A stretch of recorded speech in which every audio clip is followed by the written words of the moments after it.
Don't mind, really.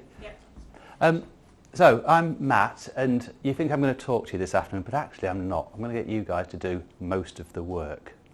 So I'm going to talk to you, I'm going to talk to you a little bit, and then you're going to do stuff. But I wanted to just introduce myself a bit. So, I'm Matt, I'm a GP by background. A few years back, we had this magical thing in healthcare that we don't have anymore, called time. And I actually had time to go back to university, and so I did another degree and then a master's in environmental stuff. So I've now I worked out I spent more than a quarter of my life in education, and that has been great. And this photo is actually me getting married. So I got an engagement ring, and I can talk to you about rings later. And this is up in the Yorkshire Dales. I don't know how many of you know Yorkshire Dales. This is Reeth. So we're actually at Grinton Youth Hostel. That's where we got married. I drove through it yesterday. Beautiful part of the world. If you ever want to get married, Grinton Youth Hostel is a great place because you can hire out the whole lot. And this is November. And I use this photo quite a lot because I just try to remind people who aren't from Yorkshire that Yorkshire is the most beautiful place in the world, and it's not really that grim up north. But I'll come back to this photo later and tell you another story about it. But I want you to give me some answers. So I'm going to have 3 questions, and I want you to give me some of your knowledge, some of your baselines. So the first question is, what impact do humans have on the planet? Now, you've actually heard some of the impacts, and I'm going to write some of them down. So I just want you don't have to raise your hand unless you're particularly polite, but you can just tell me some of the things that we do through the way that we live our lives that have an impact on the planet on which we live. We destroy habitats. Habitats, brilliant. So, apologies for my writing. I was told when I was 5 that it looked like a spider had stood in an inkwell and they'd just walked across the page. And then they pushed him into medicine. Exactly. Standard GP letter. Exactly. Why do you think I learned to type when I was a teenager? Anyway, so damage to habitats. So habitats, the ecosystems, the bits of where plants and animals live. So it relates to ecology damage. Yep. Anything else that we do? Distortion of the planet's biomass away from wild animals to domesticate animals. Yep. Loss of wild animals. And you may be referring back to, there was a very interesting infographic of the amount of pigs and cows on the planet and how that they outweighed all of the other species apart from humans, because there's basically 3 animals left on the planet apart from humans. There's chickens and pigs and cows, and that's almost it. So yeah, absolutely, lots of wild animals. Cockroaches. Did I miss the cockroaches? I haven't heard that. I know that bees were really struggling with it at the moment in Yorkshire. No, it's just there's so many of them.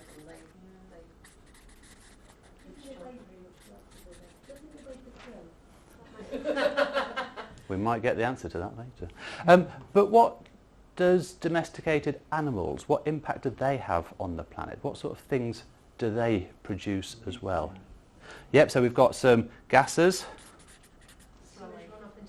Run off into the rivers. So we've got water pollution. And they also need a lot of land. Land. So stuff that used to have other habitats on is now becoming for animals. Anything else that humans do to the planet? On the domestic animals, production of soya for feeding animals. Yep. Habitat damage, So that links to that, links to that, links to that. Yep, absolutely. So it's not standalone. So you've got the oil production. We all traditionally think of North Sea oil, but then you've actually got like the oil produced now, palm oil, which are actually destroying the habitats. Which is the economy, which is used for animal feed. It's used in everything now. It's shampoo, toothpaste, the lot. Absolutely. Anything else humans do to the planet? Waste, yep. What sort of wastes do we produce? I don't mean personally from our back ends, I mean as mankind generally. Plastics, excellent. Anything else? Any other wastes? CO2, brilliant. And other greenhouse gases. are also included in that. So we can start to see that as humans we're having a number of impacts on the natural world around us. And actually this is linking to a concept known as planetary boundaries. So this was written by a lady called Kate Raworth, who is a fantastic lady. If you ever want to read a good book, The Donut Economy is what it's called. And it's basically about how can we live as humans on a planet without exceeding planetary boundaries, without causing so much harm that we run into serious problems. And there's 9 different planetary boundaries. So we've mentioned climate change, carbon dioxide, greenhouse gas emissions. We've mentioned things like land use change, habitat loss, which is integrity of the biosphere, amongst other things. As we start removing species, we reduce the amount of genes that are available, so we get loss of genetic biodiversity. Things like farming produce nitrogen and phosphorus into waterways. We've got freshwater change, so whether we're extracting more fresh water to grow things, whether we're consuming it. You may know that there are some things that produce or require a lot of water, jeans for example, beef for example, so water use can be really important. We've got ocean acidification, which is within that, which you might, if you're lucky, hear a little bit about later on. We've got things like ozone depletion. You know, we have for some of you who may be old enough to remember that we used to have a hole in the ozone layer. So gases that were in things like hairspray, for example, which are a different type of fluorinated gas, damaged the ozone layer. But the world said, we're not having this, we're going to do something. And so that there were protocols and CFCs were banned. You've got a lot of the man whose life's work was to bring us the fridge cooling gases and lead in petrol. Yeah. But there are some where we are really doing quite a lot of harm at the moment, and there's others where we're not doing quite so much harm at the moment, but we're doing some. What does novel entities mean? So novel entities, there's a whole host of things. So you've heard of things like forever chemicals, things that just don't disappear at all.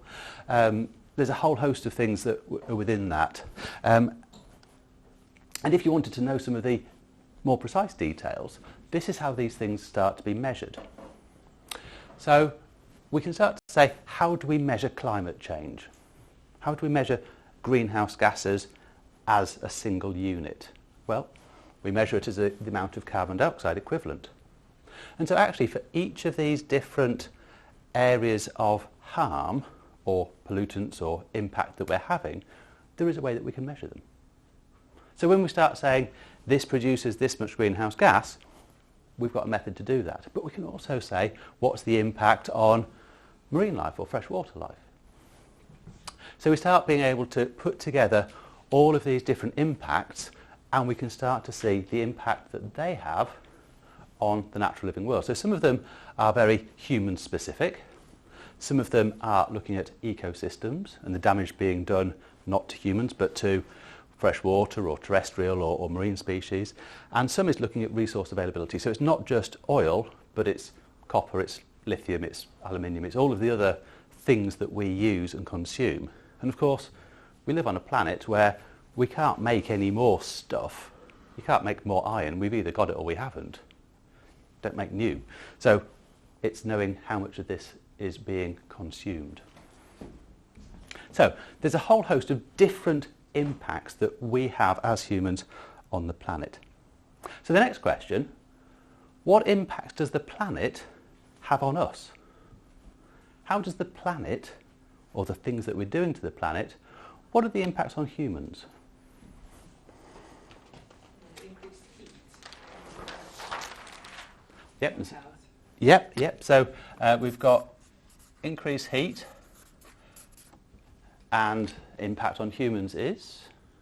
Well, the heat exhaustion, we just heard lately loads of telly on that people don't cope with the increasing temperatures. Absolutely. I'm going to draw a gravestone. Death. Absolutely. So heat, we know. Before last year, how many of you thought you'd ever see 40 degrees in this country? How many of you think that's the last time in your lifetime that you'll see 40 degrees? Is it going to be this year, next year? Don't know. I think that they are suspecting that in southwest America and possibly in Europe that it might reach 50 degrees this month. 50 degrees. Have you ever been in 50 degrees? It is hot. You thought 40 degrees was hot. I think 25 degrees is hot. So you start doubling that and it's not compatible with human life. So absolutely. And the story last year from Milton Keynes Hospital, for example, they had enough air conditioning units to either cool the patients or cool the staff or cool the medication.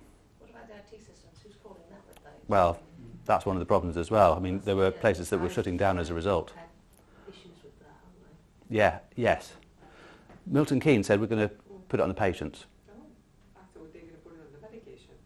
Well, so the staff collapsed from heat exhaustion, and the medication had to be binned because it was stored over 25 degrees. So financially, it cost them a small fortune. May not be the case in sort of North Cumbria or. Yes. Yeah. Because it's all at a cost, isn't it? Yeah. So in cash terms, they could either have invested in air conditioning units or in replacing the medication, and partly because they were almost caught by surprise because they weren't expecting a 40-degree heat either that summer. So, impact that the planet has on human health. We've got heat. Anything else that the planet... Migrating sort of like people due to flooding, etc. All those sort of like environmental impacts of seeing that people having to almost become nomadic because where else they go. So it puts an impact on the countries that they've moved to. Absolutely. As well as the health economies of... If you yourselves did not have access to clean water and food, would you move to somewhere that you could get access to clean water and food? Yes. Absolutely. Why should anybody else be any different? And I think that this is one of those narratives that you think, actually, if I was in that position, I would move as well, because I couldn't survive in those environmental conditions. I need to be somewhere else. Did you say any of the elements for this question? So like the earth, quality of the earth, growing food, all of that, and air quality as well? Yep. So what impact does poor air quality have on human health? No, that's exactly what I was going to say, sort of respiratory health and increase. Anything else? Does air quality have an impact on any other system apart from respiratory? It's got an impact on every system, isn't it? It's going to put more pressure on, say, your heart, or if you're struggling to pump enough oxygen around because you're all clogged up.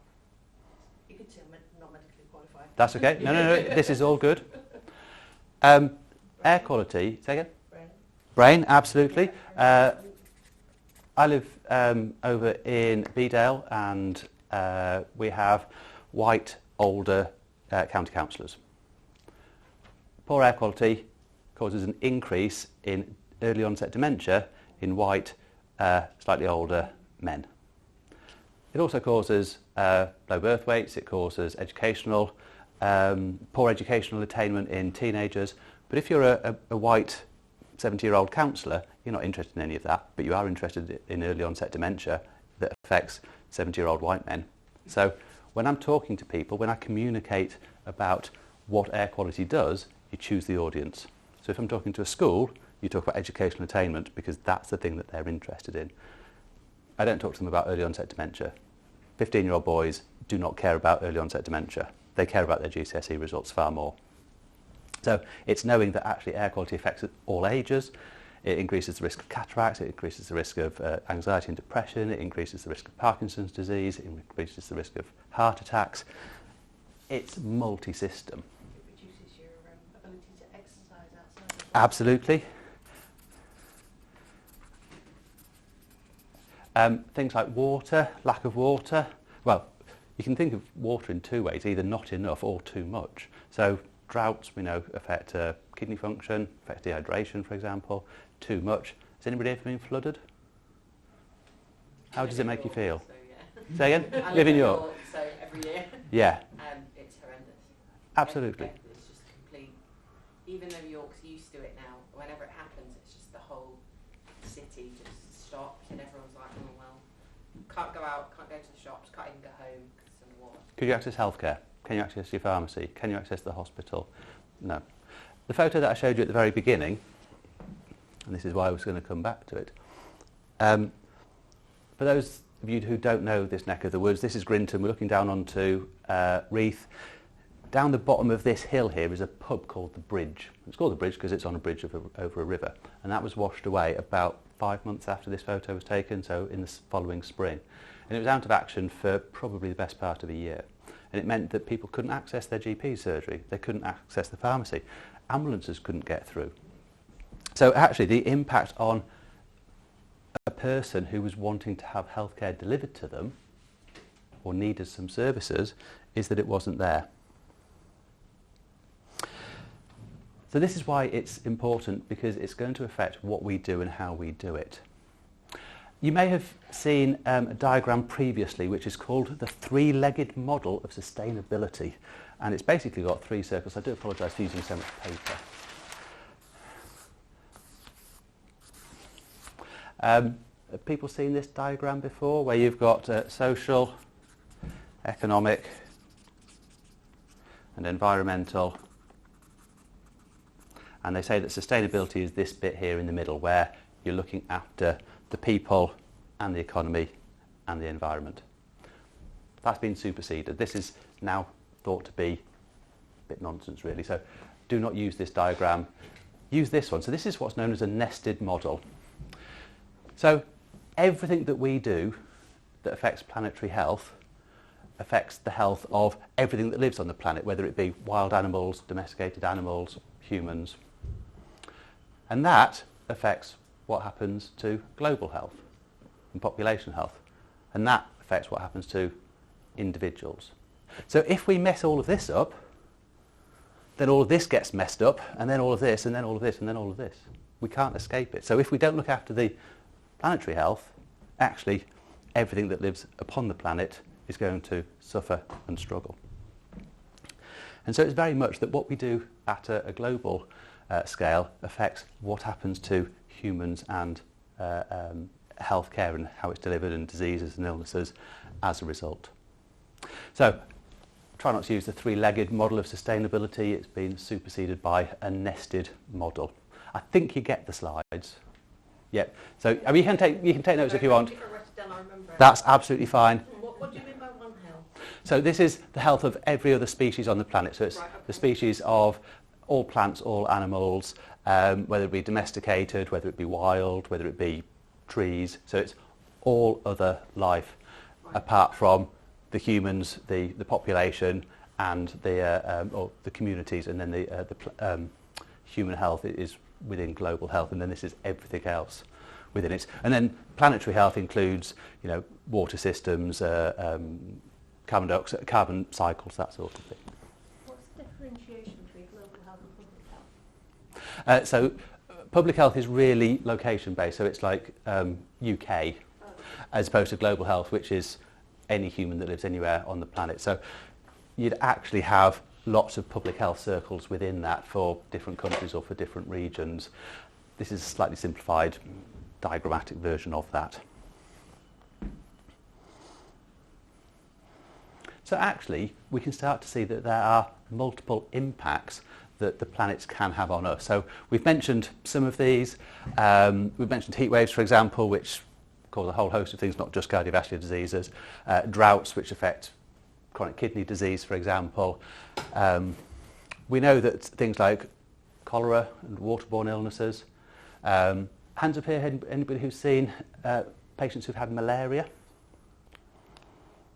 Yep. How many people do you think get malaria contracted in this country? How many mosquitoes carry malaria in the UK at the moment? 0. Do you think that's going to be the case by the time you retire? It's hot. Exactly. So there's going to be changes of disease patterns, for example, because of the change of temperatures.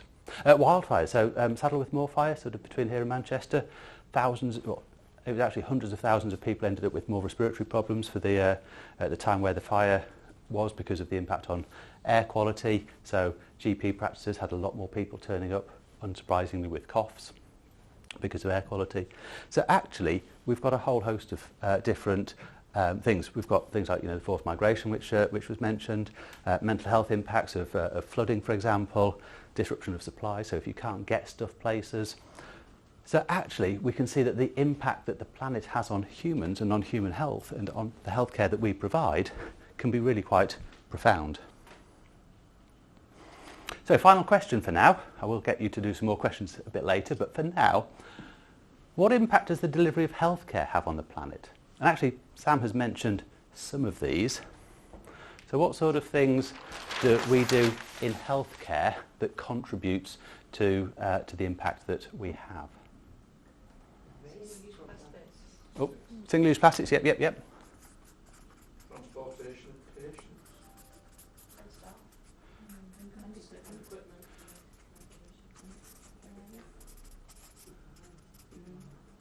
Production of equipment and drugs.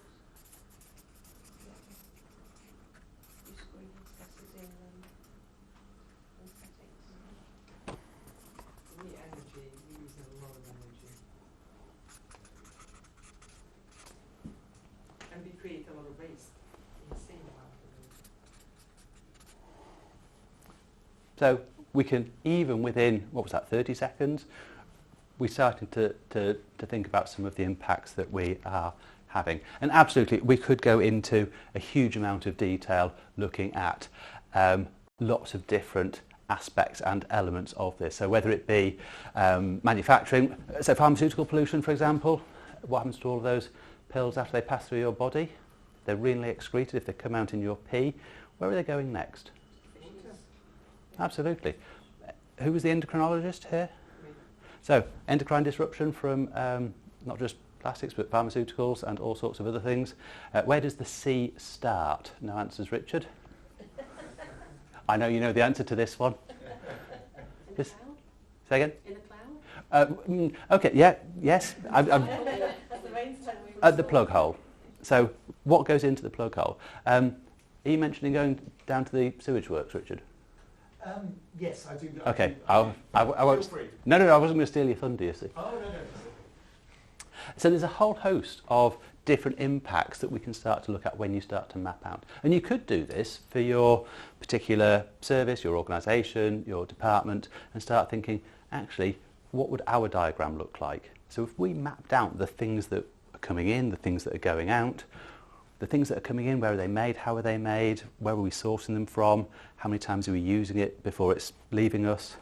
So actually, you don't have to do this for the whole of the NHS unless you're really bored and have a whole lot of time on your hands, but you could do it for your home for a day, for a week, for a month. You could do it for your department. You could do it for your job for a day. Could you say really like little diagrams though? You like that? This is a stolen diagram. I didn't design this, but yes. There is a reference, Yes, I saw the reference.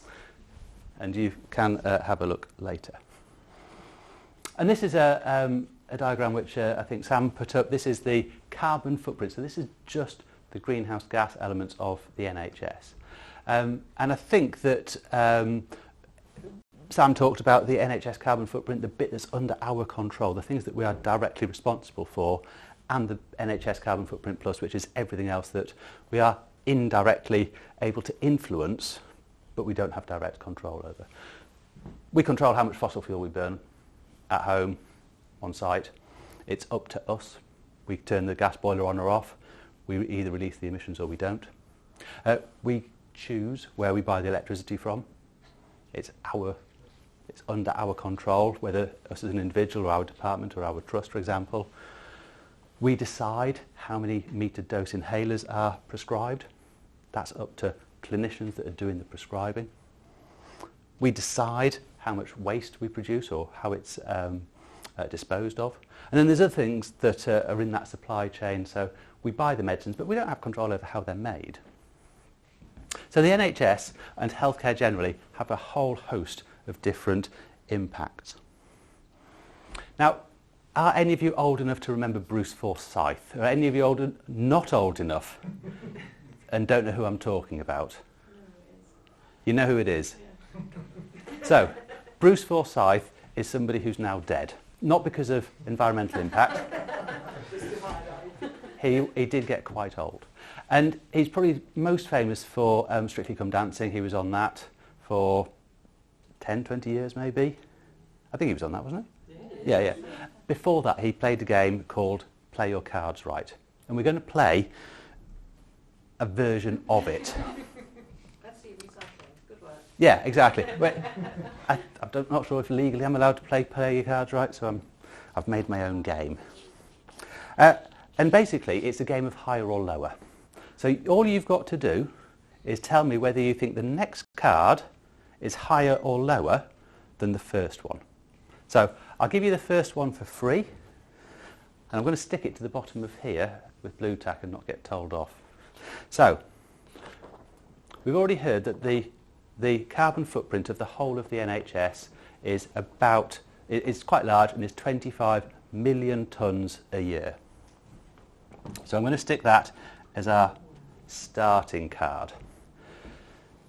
So, do you think that a meat diet for one person for a year is higher or lower than the carbon footprint of the entire NHS? I'm trying to lead you slightly here towards the answer. Lower. Fantastic. Are we all in agreement? Brilliant. You are absolutely spot on right. So, a meat diet for a year is lower than the entire footprint of the NHS. How do you charge the NHS servant to the inpatient services? I don't have the answer to that one, I'm afraid. But I'm just going to keep my cards here. So, we have a meat diet for a whole year. Is that higher or lower than travelling by aeroplane from London to Paris? For a family of 4. So there's 4 people getting on an aeroplane at Heathrow, getting off at Charles de Gaulle, maybe, wherever the airport is there. Is Aeroplane is higher. an aeroplane, so one journey for a family going on holiday. Presumably they're not using full aeroplane, presumably other people share the aeroplane. Yes. So it's their proportion of the aeroplane. So do we think that it's higher than eating meat for a year or lower than eating meat for a year? I hope it's lower, I think. We've got, okay, hands up for lower. 2 lower, hands up for higher. It's actually lower. So, I'll put that there.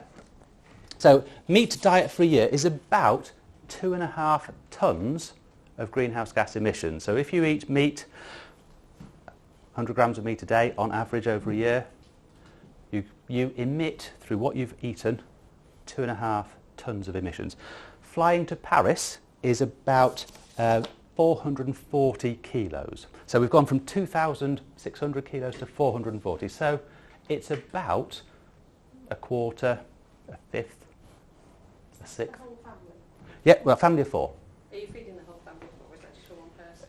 Ryanair, they don't get food. They're not paying 10 quid for a cheese sandwich. So, 2.5 tonnes, about half a tonne-ish. The next one is a vegan diet for a year. Is that higher or lower than flying to Paris? Or we need more details. So So that are we includes talking that meat you substitutes or are we talking like proper vegetables? Proper vegetables. I'm going to say higher because It's higher, yeah. you've got to get The production of stuff from food other and countries. yeah. Yeah. Higher. So, Did the meat diet include, was that just the meat or did it include the whole rest of their diet? as that's the well? whole diet, but the Including meat. includes 100 grams a day of meat. So this is No, no, it's the diet without the 100 grams of meat. So this is the meat-free, the plant-based diet. So we've got 440 kilos here, nearly half a tonne of emissions just going to Paris. How many say that a vegan diet for a year is more than that? So we've got one which says higher. There's too many variables because if they're living just on soy, then Yes. that's not going to be good. But An So average, if they're not- an average plant-based diet in the UK. okay, Higher. Higher. Higher. Who said lower? me. It's higher. Go on then. So it's about a tonne of emissions. So it's higher than going to Paris. So you've been able to eat for an entire year for the same as 2 flights to Paris for a family of 4. Yeah, I think so. Paris. I'm getting the train to Paris, mate. It's much easier. Well, the next one is the train to Paris. It's almost as if I have a plant in the room. So we've got vegan diet for a year. That is about a tonne of emissions. Same family of 4 going from London, St Pancras, I guess, to not Charles de Gaulle, Gare du Nord in Paris. Same family of 4, same distance journey, but they're going on the Eurostar. Is that higher or lower than the vegan diet? Fantastic, you're absolutely spot on. So that was 440 kilos for the flights. How much do you think that might be? 75. 350. 40. 10 kilos a patient, 40 kilos for the family. Family of 4. Family of 4. The next, though, is a laptop. So this laptop is being bought and run with electricity, and then the waste disposal at the end of its lifespan. Average lifespan of a laptop is 4 years. Is that higher or lower than going to Paris on the Eurostar? Yep, you're absolutely right. So that is about 325 kilos, thereabouts. So that's the whole lifespan, the whole of it. Now, if you're Richard, every so often you get called down to very important meetings in London. Go to the Houses of Parliament or something, you go to the House of Commons and tell Weird and Wonderful some great things. But he's going to go by train. Does he not fly from Leeds back? He gets a helicopter, it's okay. I know, yeah, you get private jet. So 278 kilometres from York to London by train. Is that higher or lower than laptop use for lower? Absolutely. What sort of number do you think that might be? Yeah, about 12. So actually, the same as the... so this was about 10 kilos of emissions per person to get from London to Paris. It's about the same. It's about 12 kilos to get from London back home. You're going to treat yourself to a pair of jeans. So All cotton's really water intensive. it's water intensive, but this is carbon.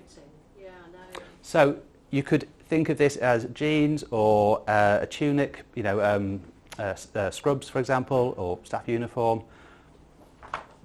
We've got about 10 kilos or so for the train journey. What do you think it might be? Is it higher or lower for a pair of jeans? Is that for its whole life? Or is that Yes. so its whole life from the... Yep, so this is the production of the cotton, the processing of it, the work in the factory to turn it into threads and turn it into material, the distribution, the washing of it, and then the waste disposal at end of life. So it's the whole life cycle of higher. Really dire. Multiples of the train journey. So if that was about 10 kilos, do you think this is double, 10 times, 100 times? Transport included to actual delivery. Oh yeah, higher, 3 times. 3 times. It's actually double. So it's about 20 kilos of emissions for a pair of jeans. So actually, if you've got a pair of jeans that only last one season, or you only wear once, that's quite a big footprint. If you have a pair of jeans, and I'm not looking at you specifically, but I have got one pair of jeans, Yorkshire, and they last forever. Big holes in them. Absolutely, and then sew them back up. No, we didn't used to batch them. Exactly. So I suspect that our jeans are probably the same ones as we had when we were a lot younger. So yes, it depends on... So if you're thinking about staff uniform, how often is it being replaced?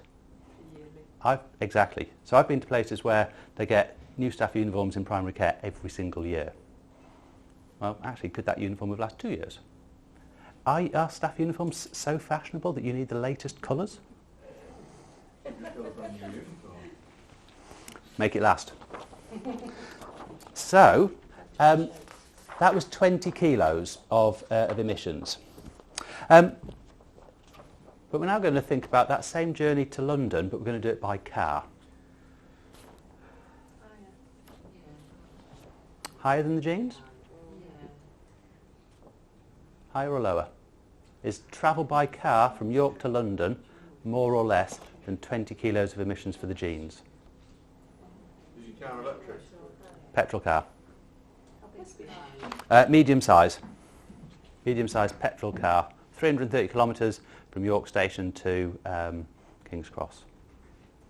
Higher. Higher. It's about double, so it's about 50 kilos.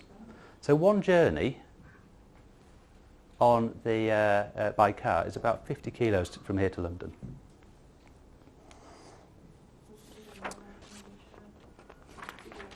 The next is a medical thing. So this is a metered dose inhaler. So this is those blue inhalers that you often see on TV or you know, anytime they talk about asthma, the ones that they shake, put in their mouth and press the button and the propellant squirts out the drug. So these are the metered dose inhalers. What do you think the carbon footprint is relative to driving to London? So that was 50 kilos for one, this is a salbutamol inhaler, one of the blue inhalers. Lower than a car journey? I know overall they're high, but also there's an enormously high volume of them. High in comparison to what? It's not going to be high in comparison to the whole of the NHS. No. So do you think it's higher or lower than the car journey, first of all? So one inhaler. One inhaler. Please stand is lower. Okay, it's lower. Are you happy? Is it higher or lower than a pair of jeans? Lower. Is it higher or lower than a 10 kilo train journey? Yeah. Lower? I want to hear that it's lower. It's about 25 to 30 kilos. So it's about half of a journey, more than a pair of jeans. And that pair of jeans we're going to make last 10 years.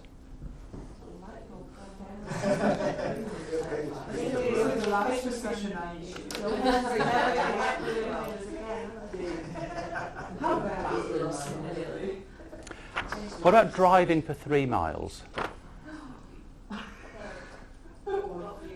Higher or lower than an inhaler? It's lower. How many say higher? 1, 2, 3. How many says lower? 1. Okay, we'll go with the lowers. Driving 3 miles is about 1 kilo of emissions. The alternative to the metered dose inhalers are ones called dry powder inhalers. These do not contain the propellant, so you don't shake them and press to squirt it out. You basically use your suck and it slurps it in. Is this higher or lower than driving for 3 miles in a car? Preparation.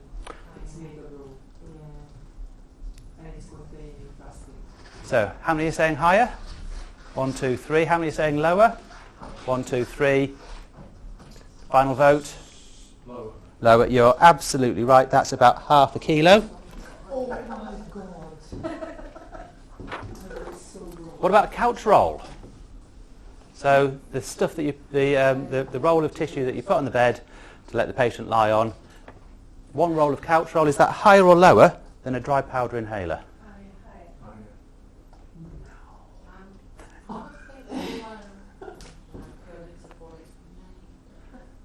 Okay. So how many for higher? I'm going to go Higher? 3, 4. I know the lows are going to be outvoted. It's about double. So it's about a kilo. We've only got 2 to go. What about cycling on an e-bike for 3 miles? Is that more or less than a couch roll? Sorry to sound stupid, what's an e-bike? An electric bike. So it's one that you have got a little battery in there, go up to 15 miles an hour. They are amazing. But I do have to point out that they will only work while you are pedaling. Yeah. So it's not your entire, it's not like a moped, you're entirely relying on the engine. You have to have it too. So this is 3 miles. So we've had a kilo of emissions from a couch roll. What about travelling 3 miles on an e-bike? Is it higher or lower than a kilo of emissions for a couch roll? Are you assuming it's been charged using renewable energy? Yes. Yeah, although to be perfectly honest, the energy part of it is tiny.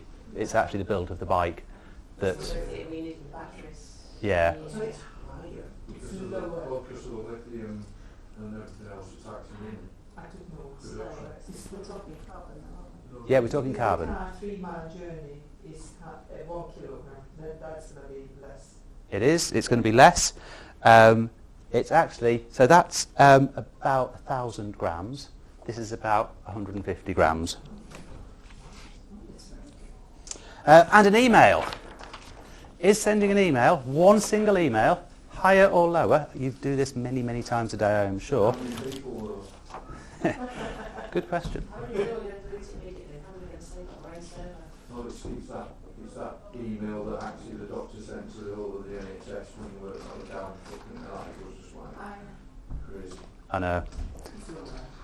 One email is about 4 grams, so it is absolutely tiny. Unless you send it to the whole of the NHS. So, well done. I did not expect you to know any of the numbers, because why would you? But this is about working out where the big bits are and where the small bits are. And when it comes to thinking about the actions, you might start to notice that some of these are paired up. So, we've got a high meat diet, which is about 2.5 tonnes. We've got a plant-based diet, which is about 1 tonne.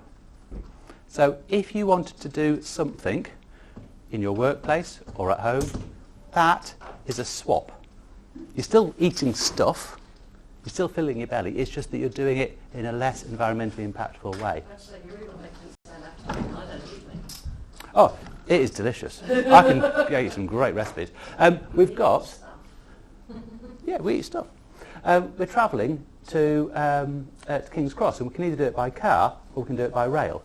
50 kilos or 10 kilos. Same journey, same distance, 80% reduction. We've got flying, 440 kilos for a family of 4, or 40 kilos. We've got a 90% reduction. We're still doing the same thing. We're still travelling from London to Paris. It's just how we're doing it has a very marked difference. Can you conceive what would happen if we went by train? And yeah, well. Oh, going to where? Ravenna, What? Italy. Oh, yeah, so we did interrailing and went to Venice by train this Easter gone. Fantastic. You get to spend nights on the train, you get to spend nights in hotels, you get to wake up in the city. My wife said, why can't we fly? And I said, look, well, partly that. Airports and everything. Yeah, and check-in time and all the rest of it. Train travel was so much nicer.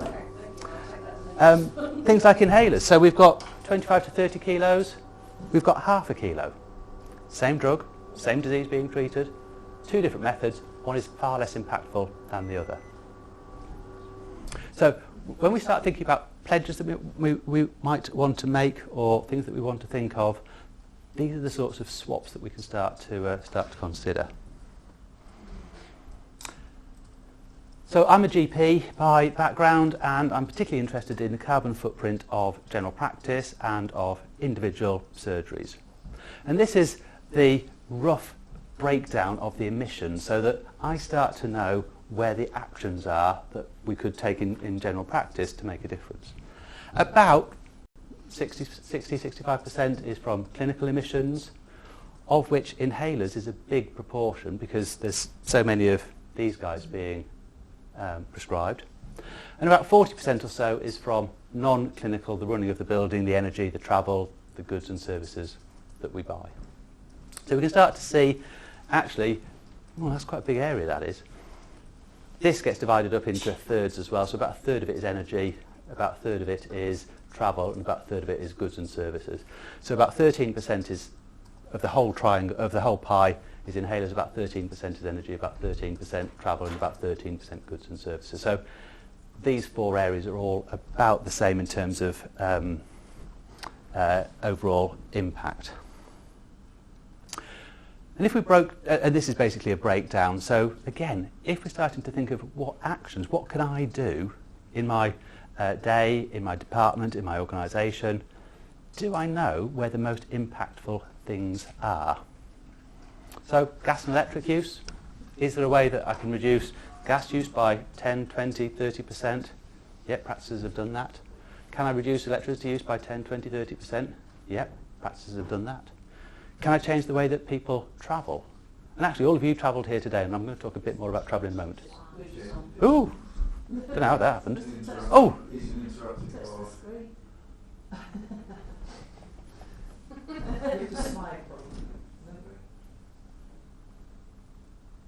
I didn't even know they did. See, this is technology. I used to have a blackboard.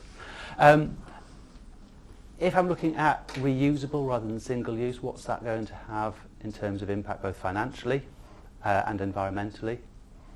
I'm still doing the same stuff to the patients. I'm still, doing smears or taking off lumps and bumps or whatever it is. but actually I can shrink this and still provide the same service. So it's once we know where the hotspots are, we can start to think about what area is going to be most important for us. And practices can actually calculate their own carbon footprint by using things like online tools. So you might be able to do a similar sort of exercise. So when you're thinking about, well, what sort of quality improvement might we be able to put into place? Maybe if we measure what impact we have at the moment, we can identify the hotspots and work out where's going to be the biggest bang for our buck. I'm going to talk a little bit more about travel, and I will be done by, I think it's 2:20, is that right? I'm just asking you to read my phone on that. I think. Actually, it's next to you. Yeah. Oh, yes. Yes, I've got another 15 minutes, that's brilliant. So we've talked a little bit about, or implied about co-benefits. We do something and we get more than one benefit from doing it. We might get clinical benefits and environmental benefits and financial benefits. So for example, putting on solar panels, we've got a financial benefit because we're not spending so much on electricity. We've got an environmental benefit because we're making electricity without using burning fossil fuels of one sort or another.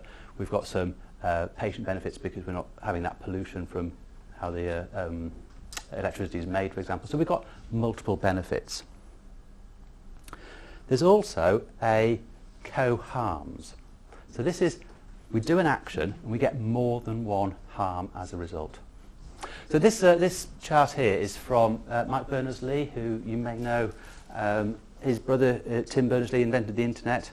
Mike Berners-Lee is the carbon footprint guru of the country.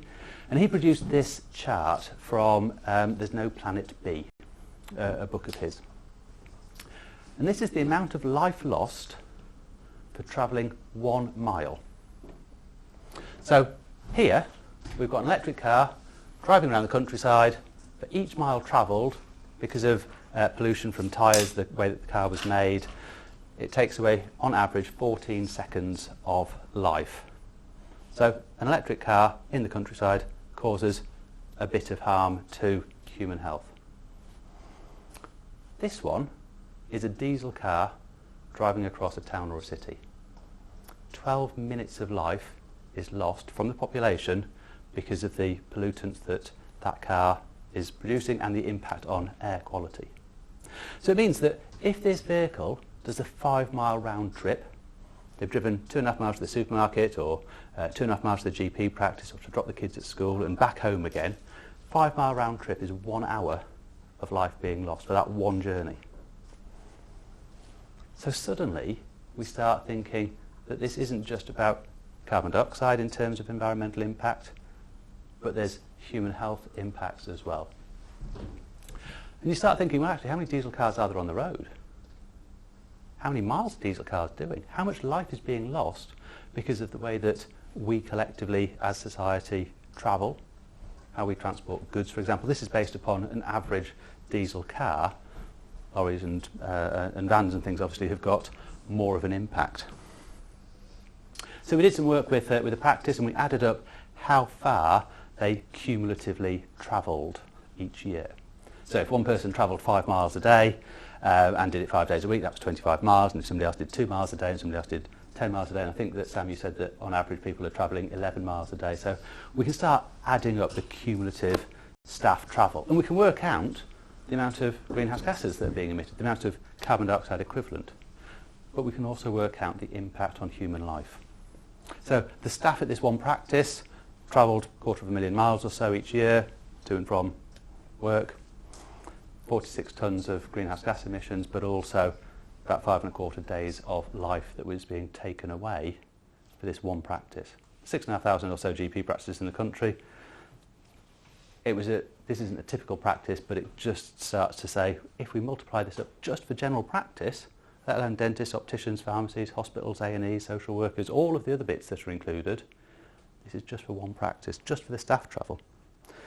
Did the same for patient travel, and we got about 3.5 years. So this one practice, when it was delivering healthcare, impacted on the community that it was looking after, took away 8.5 years of life. So actually, What could we do? What could you do within your department? Well, first of all, ask people, how do you travel? How did you get here? How far did you travel? It's a very relatively simple question. But the more important question is, how would you like to travel? The sun is shining, the birds are singing, you've got no other commitments, you don't need to drop the kids at school, rush home for the cat or anything else. How would you like to travel? And you'll get quite a different answer to how they actually travel at the moment. So this is a study that I did, or a survey that I did of GP practices. So this is all staff within a practice. There's about 400 or so respondents, and we said, how do you travel at the moment? And we can see the percentage of staff that travel different distances. People whose round trip was less than a mile, 40% of them drove. 40% of people got in a car to travel less than half a mile each way. Those who travelled further, more of them drove. Doesn't come as a great surprise, so we're about 75% who travel either alone or with somebody else. And these were the people who were travelling 5 to 10 mile round trip. But then we asked, how would you like to travel? And we actually find that the number of people who currently drive, almost half, and they would like to do it by another means. And these are the people who are living up to 10 miles away. So these are not people who are 1 mile away saying I'd like to walk. These are people who are saying, actually, I live a lot further away, but I'd really enjoy walking alone, walking with somebody else, cycling, going on an e-bike, or doing something different. So the question then is, how do we enable that to happen? We've got a desire here, we've got an intention. How do we make that into a behaviour that is changed from how they do it at the moment? We then ask the same question of patients. This is Yorkshire again. And actually, those who drive, this is from a survey in Hull, 45% of people who visit their GPs currently drive. How would they like to? And actually, a quarter of them who drive at the moment disappear and they'd like to travel by other means. So it's not just staff that want to do it, it's patients as well. And then there's a whole host, and you can have a look at these when you get the slides, there's a whole host of different things that can be done to try and help encourage and enable. And you ask yourself, what would make you do something different? And you ask somebody else, what would help them to do something different? It may not be the same answer, but there's all sorts of things that can be done. Right, I've got 5 minutes, so I'm going to ask you to all do something in your pairs. What I want you to do is I want you to put these in order of the most impactful action down to least impactful action. And if you work on tables, and you can choose which table you want to be on, it's not, don't fight. I can just imagine you being pulled in half. So, we've got 12 things here, and I'm going to give you some points if you get them right. Because what do points make? Very happy people. I know it's prizes, but that wasn't Bruce Forsyth that said that, was it?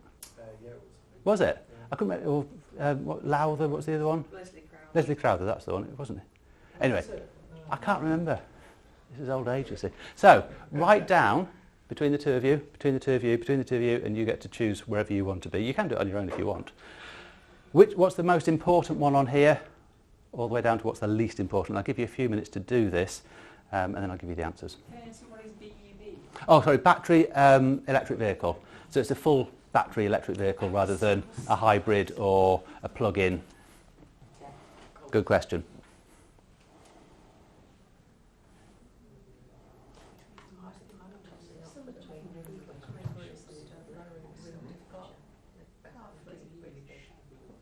Yeah, dropping it by about 1 degree.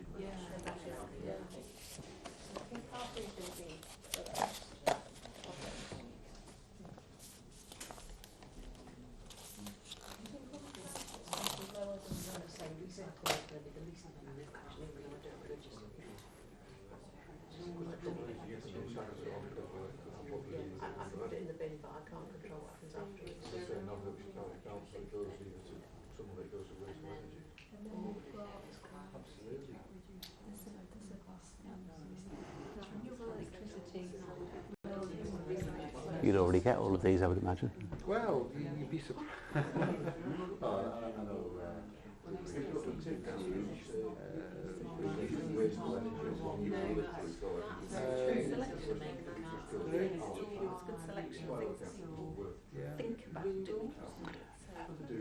I've used this before, and it's always interesting to see what people think the right answer is. And they go, but this one must be really good, and that one must be really bad.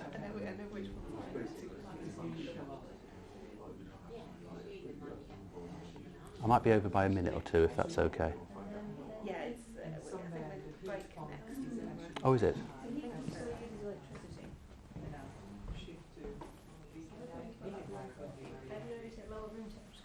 Can I ask, what do you mean by green roofs? Do you mean the roofs with grass on, or Yes. do you mean solar? Yes, it's seeds, flowers, grass on roof.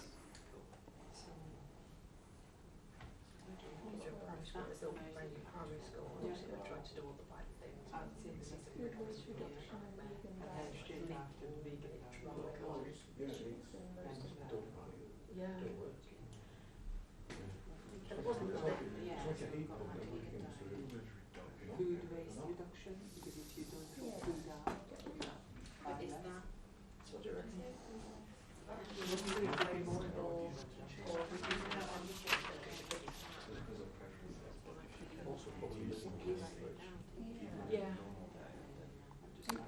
I'll give you all another 30 seconds or so to just see if you can get at least some or most of them in an order. You don't have to be all 12, but if you at least know sort of top quarter, middle quarter, lower quarter and bottom quarter. So I would say less paper and less food packaging is more impactful than recycle. Should we start using the impact on it? I think So it would be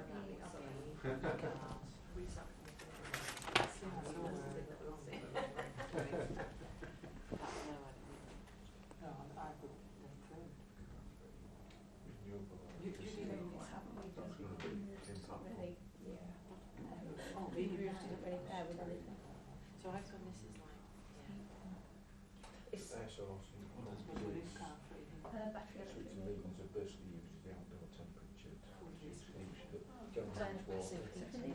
you don't need to fire up a gas. I think just from the exercise we did there. Right, I will start awarding people points in their teams.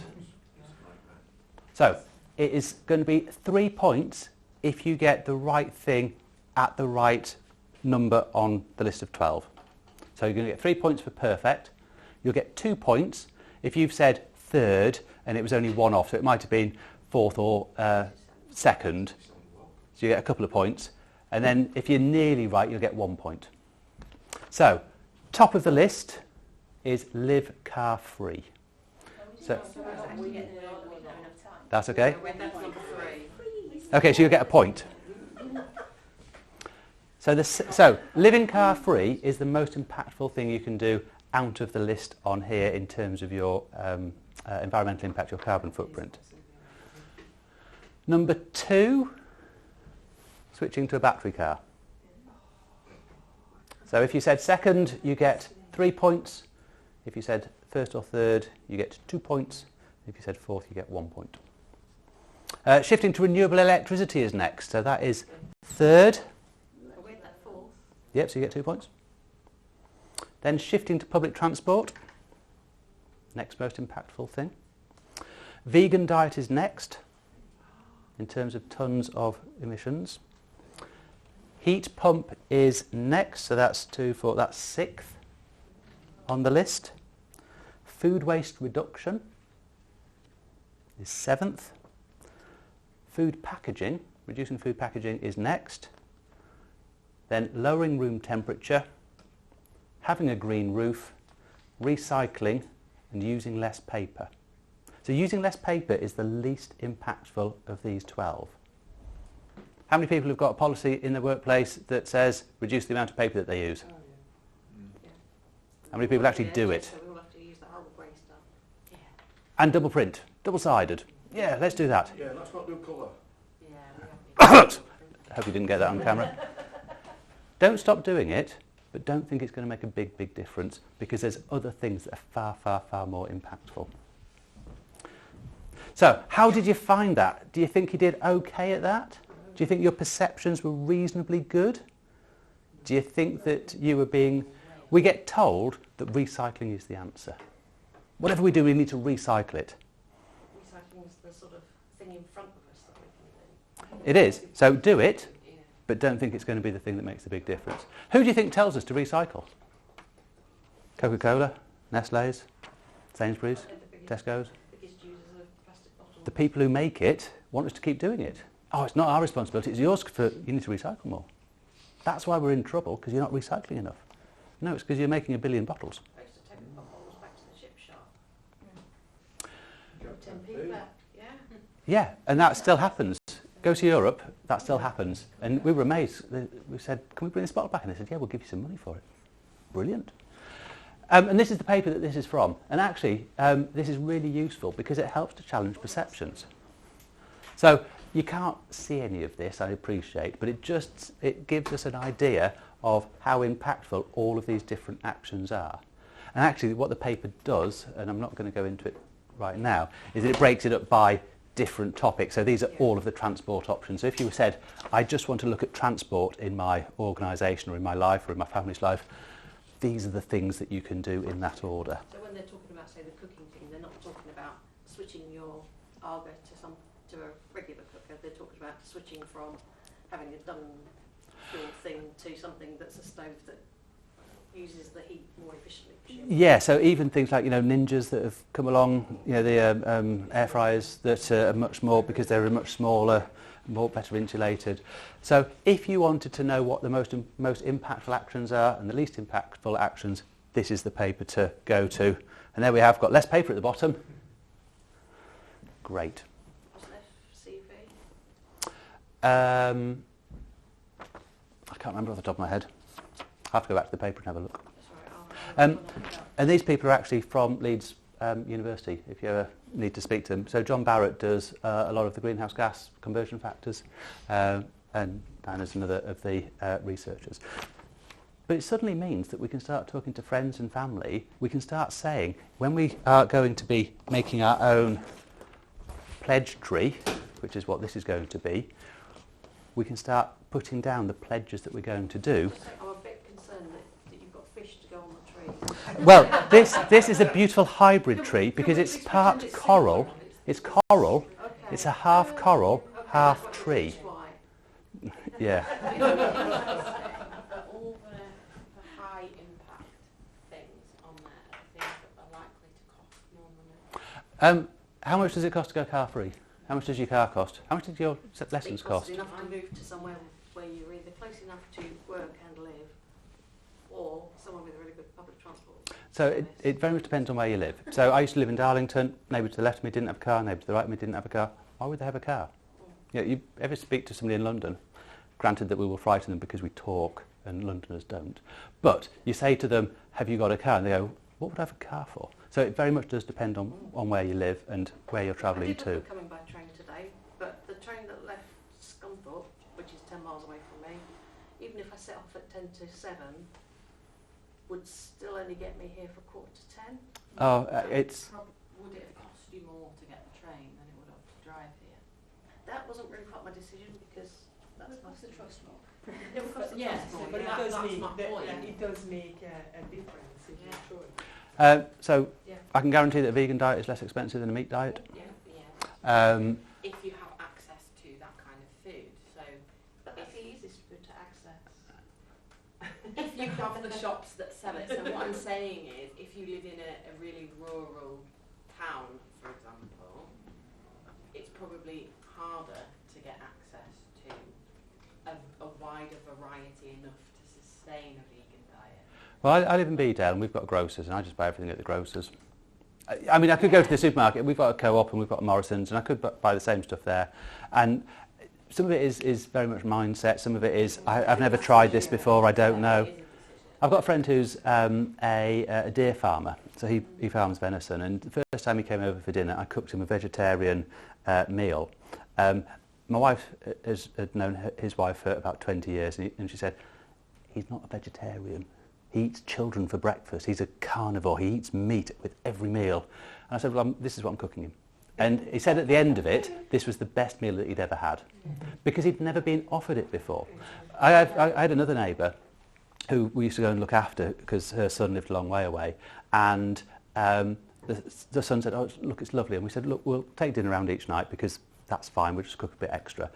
And he said, she only eats meat and 2 veg. That's what she's had for the last 75 years or whatever it was. She eats meat and 2 veg. So if that's what you're making, that's lovely. We took her around for heaters and sushi and all sorts, and she loved a lot. She'd never had katsu curry before. No. And it was partly because she'd never had the opportunity. But so that exactly feeds into my point. So if you live in, I don't know, Stillington, for example, which is where my surgery is, where I work, and you are on a low income and all you've got is the post office in terms of a shop, and you've got, I don't know, £3 to spend on your meal, you're not going to spend that on fruit and vegetables, you're going to spend it on what's going to fill you up for longer. Yeah. And it's not going to be the environmentally friendly. Oh, I don't disagree. I used to work in Wolverhampton. We had food deserts that even within a city there were places that you couldn't walk a mile. So then it's, how can we help to make that as a difference? What pledge could we put on that would help turn things that are bad for them as individuals, you know, high meat diets are bad for personal health, as well as from a planetary perspective. We'll talk over the break. I've just got 2 slides, a couple of slides to go, and then I'm going to stop. Assemble your team. Personally, I hate the word green champion. I am sorry, Sam. Because, right, you're the champion. How much are you lot going to do now? You're not the champion. I've got a badge just the same as she has. We both have the badge. Green teams, green networks, green communities, green coordinators, making it all of our responsibility is far better than saying it's yours. Because suddenly everybody else says, I don't need to look after waste, we've got a waste manager that does that. I don't need to look after energy, we've got an energy manager that does that. I can leave the lights on, I can open the windows, put the radiator on. Who cares? I'm not the energy manager. How do we make this all of our responsibility rather than going, it's you, Sam, you have to do everything? Because that's not the way that behaviour change works. In terms of stuff that we can do now, we're thinking about writing pledges. So there are some things that we can do in the very short term. We can become more knowledgeable. So Richard and Sam have got a mandatory environmentally sustainable healthcare training. There's a number on e-learning for health. Talking to other people, telling them about your stories, telling them that the bridge down the road from your wedding got washed away because of the storms. Make it personal, make it real. Know where the impact is that we are that we're having. So whether it be measuring the amount of plastic that you're releasing, the number of single-use stuff that you're getting through, the amount of carbon on your journey, or whatever it is. Know where your hotspots are. Making a pledge is really important. Are you mentioning your cycle? No, I wasn't specific. Okay. Richard is a phenomenal individual. He pledged to cycle 500 miles recently. Do not ask to look at his bottom because I'd imagine it's quite sore. I don't know, I haven't looked either. But he made a pledge and it meant that people said, you're doing this, and it meant that it's much more difficult to then not complete it because you've told other people. So tell people what you're doing. Lead by example. You know, if you think that people have never tried oat milk or soy milk, help them to experience that. If you've never been on an e-bike, have a go, have a try yourself, show other people. Do things that actually will help to inspire others. And be part of that green team, green network, green community. Let's just go back a second. If you're talking about soy milk, Yep. do you have strong feelings about ranking your plant milks in order of sustainability? I can talk to you about that at the break if you would like. I'm just conscious that otherwise you would probably want a cup of tea and a wee, and I will, yes. All of the plant-based milks are less impactful than dairy. Yeah. There are variations within them, but they're all less than dairy. In the medium term, look at your energy use. Yeah, we've all been hit by big bills. People in places have reduced their energy use by 10, 20, 30%. How can we do that within our workplace? How can we prepare buildings for fossil-free use? We as individuals can help to lobby people like Sam and say this is a really important thing because we're worried about staff well-being and ambient temperature of rooms, for example. How can we provide services so that we don't need people to travel by car? A third of people in the lowest 20% of the population don't have access to a car. These are often the people who need most healthcare. So how can we provide services so that people don't need to have the car in the first place? Look at stock control, look at zero waste purchasing, providing services. And